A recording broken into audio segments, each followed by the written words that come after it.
Oh no, I'm gonna be late. Oh no, I'm gonna be late for my video. Oh geez. But you know what though? You don't want to be late to get tickets to the Next Music from Tokyo concert event. Hi there, my name is Connor. In today's video, I'm going to be talking about the Next Music from Tokyo event that is happening all throughout Canada in September of this year. This is an event that happens usually once a year, maybe sometimes two, and maybe sometimes not at all. But that's mainly just because there was this, thing called COVID. So as I mentioned, this year it will be in September, and the lineup is pretty cool, I think. And so because of that, I wanted to make a video about the lineup and talk about them and talk about their music and kind of what you can expect if you do go see this concert. I believe each of the tickets only costs about like $30, and $30 for 4 bands that are not only really good, but also from another country where you're very unlikely to see them again in the same country. I don't see why not, right? So I know I'll be mentioning this later in the video too, but kind of first and foremost here, if you would like to check out the website, I will have that linked. That has all of the information, as you can probably imagine, and that is about the bands and the venues and kind of the ethos of the whole project. And that of course also has the link on it where you can purchase the tickets, which you should. So anyway, let's talk about our first artist here, who is going to be the band Banshimoku. So you're probably wondering, who is Banshimoku? Well, they used to be a 3-piece band. However, after their bassist left, they are now a 2-piece, but now they do have a list of other musicians filling in that role, so they are technically all together again, I suppose. So I think I'm listing them here first because I am just so excited to see them live.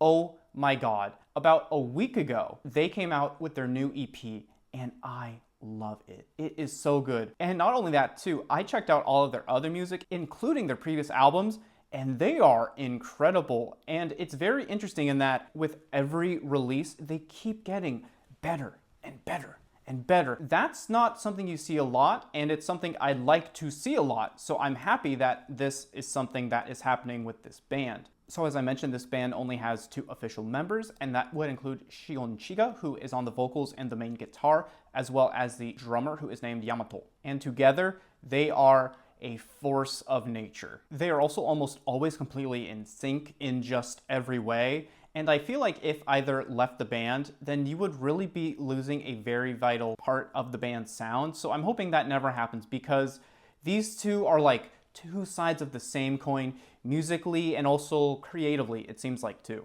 I think if you want to check out any of this band's music, you should definitely start with this EP and probably work your way backwards, just because working your way back in that sort of sequential manner will really allow you to kind of stick to their sound in chronological order, even though you're going like the reverse way. That's just kind of my recommendation. You obviously don't have to, but that's what I would recommend as someone who has gone through their discography twice now. But even if you don't want to, and you just want to stick to that newest EP, I think that is a fantastic place to start. I think that probably has my favorite sound that they've had their entire career so far. With that said too, I really hope they play a lot of songs from this EP at the concert, because man, oh man, oh man, oh man, I love everything here. And I think that's primarily because the bass on this most recent EP is just crazy, and it just adds a ton of texture and just fun and bounce to all of the songs there. So yeah, I am very excited to see them live, and I think you will be too, especially after you check out their music. I think it's very easy to see why they were invited to play at this concert series. Next up is the band Tattletale. Now they are a 3-piece band from Sapporo. This band is straight up Midwest emo, pop, punk, and also alternative rock. Now, I will also say there are some slight divergences into screamo, so if you like that, you are going to like showing up for this band. I'm not exactly sure what the venue rules are, but if there's a pit, I will be in the pit. So this band actually only has 1 album and just a handful of singles, but despite that, I do really like what they have out a whole ton. I think just in general, if you really like high octane, high energy Midwest emo and that kind of like pop punk sound, you are going to be liking this band a lot. Now, I have to say that I do like this band for a lot of reasons, though I think maybe my primary is because of that drummer named Yuya. I think if you'd really like to wet your toes on this band, you should definitely check out that song Daylight. It is just incredible. But of course, he's not the only standout here, and I love the other 2 members just as much. Like for instance, the song Dusk has this amazing shimmering guitar and bass sound all throughout it, and I love how the vocals are just sublime on that song too. I really wish they had more music out just so I could listen to it, but man, I love everything on that one album. So anyway, moving on to the next one. This next band is called Carpenter'sBlue, and I really think they are for fans of Kinoko Teikoku, also Cleon Hoteishiki, also Hammerhead Shark, and also NC Hole. Now, I do mention Kinoko Teikoku because the lead singer of this band is named Oma, and she sounds almost exactly like Chiaki Sato, who is the lead singer for Kinoko Teikoku. And as a major fan of them, I'm happy to hear everything on their most recent album, which I believe is from 2023. Now, with that said, what can you expect from this band and from that album? Well, because Oma has such a powerful and strong voice, you are going to hear a lot of it, and it is going to sound fantastic. I would say that you can expect some very math rocky guitar riffs, which I am happy to hear. That's probably one of my favorite genres of all time, so I am here for it. And that is, of course, alongside very typical Japanese indie rock melodies and lyricism. So I feel like, hey, if you like Japanese indie rock, you're gonna like this band because they are kind of the epitome of it, in my opinion. The band's most recent song came out on June 11th, and it is called Poppy Pupeshon. Maybe it's like palpitation? I don't know. But I really like it, and I really think that it is a fantastic introduction to their sound. So in case you don't have the time for a full album, just check out that song. I think it's really, really, really good, and it sounds a lot like them, and that sounds pretty good to me. So now, as for this band's music, I have to say that I do really, really, really like the more kind of experimental sounds in their work. Like, for example, the song Gianna has these sounds of like running water, just kind of like crashing along a shoreline maybe. I love that, and it really adds some nice texture to the songs too, and I am hoping that that's something they include in the live performance as well. They don't have to, but frankly, I'd like it a lot if they did. I think if you're really looking for some like soft-ish sounding indie rock from Japan, this is a great band to turn to. They are just all over that sort of sound and genre, and I just think that they pull it off extremely well.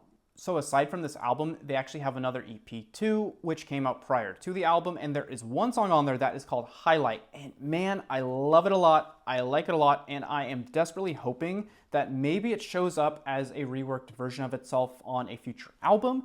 I would love that a lot. A lot of Japanese bands do that, and I would love for this to show up again because Highlight is a highlight in their discography, I think. Last but certainly not least, we have the very popular band called Haku. What can I say about Haku? They are kind of pop rock, but they're still indie rock. They are still on that indie circuit, but you might know them from a very popular, I want to say it was a TikTok, maybe an Instagram reel, where they were covering a song by Mono no Aware, and that got extremely popular. That got them lots of attention and hype, rightfully so, because this band is really fantastic. So I had actually talked about them back in my January edition of my EP roundup video, and that EP, which is called Catch, is absolutely fantastic and is probably my favorite project that they've put out so far. I want to say I still listen to every song on there like at least once a week, but just because it's in like so many playlists of mine.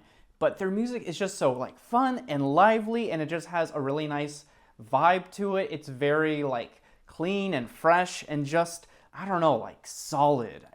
It's just fantastic stuff. Now, what I will say will either make you extremely interested in them or turn you off completely. And that is that I think they sound exactly like early 2010s The Strokes, particularly Come Down Machine and Angles era. Now, I know not everyone likes that era, but I think if you like the sound of it, maybe not so much Julian Casablancas' vocals and lyricism, if you just like the instrumental part of it, you are going to fall in love with this band. And as someone who likes that era of The Strokes, I'm right there. Or maybe, let's say that you aren't familiar with The Strokes for whatever reason. Here's another kind of Japanese-centric sort of example, right? Have you heard of the band Shishamo? These guys are like Shishamo with just a little bit more indie rock bite to them. That's a sound that I personally really like, so I love this band. It's kind of hard for me to recommend what to listen to first here. I think you should check out their EP, but because there's not a ton of songs on there, I would maybe actually direct you to their album from 2023. The title of that is also extremely long, so I have it written down here too. It's called Bokura Janai Kya Dame ni Natte.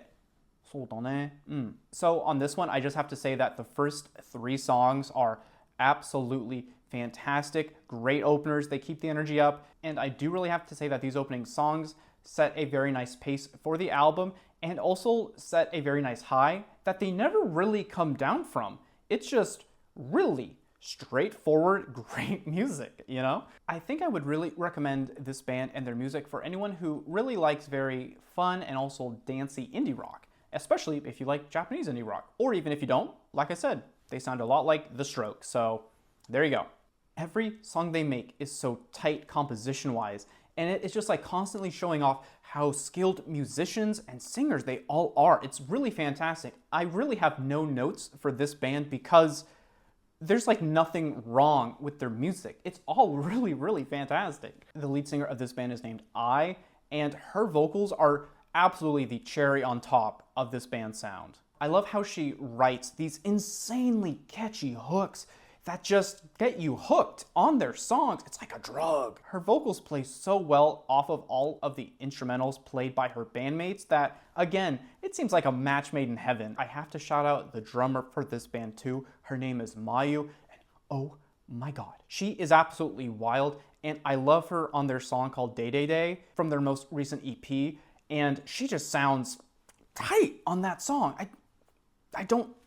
It's so good. It's all such good music. And so with all that said, I am eagerly awaiting their next album whenever that is because I think they are going to knock it out of the park. And now with that, I have talked about every band that will be at this concert. Hopefully you got some good recommendations for music, even if you can't go, though I think you should. Here are all of the dates and all of the locations for the concert. It is going to be in Toronto and also Montreal and also Vancouver. There will be 5 shows total, with 2 in Toronto and 2 in Vancouver, and sadly only 1 in Montreal, but like, you know. I wonder if I have a lot of Canadian viewers and that was just like incredibly offensive. So yeah, thank you for watching. I think you should check out this show. Like I said, tickets are cheap for 4 fantastic bands, and also too, they're probably gonna start blowing up. So think about all of the cred that you will get if you say, hey, I saw this band before they had 10 billion followers on Spotify. Okay, like think about that. Like you could be that person. How cool would that be, right? Your friends would be so jealous, right? And I hope you do get a chance to go to this concert. I think it will be a ton of fun, and I think you will be able to see a lot of cool bands. And even if you can't, you should check them out on Apple Music, Spotify, Amazon Music, or wherever else you can. So thank you so much for watching, and hopefully see you at the concert. Bye.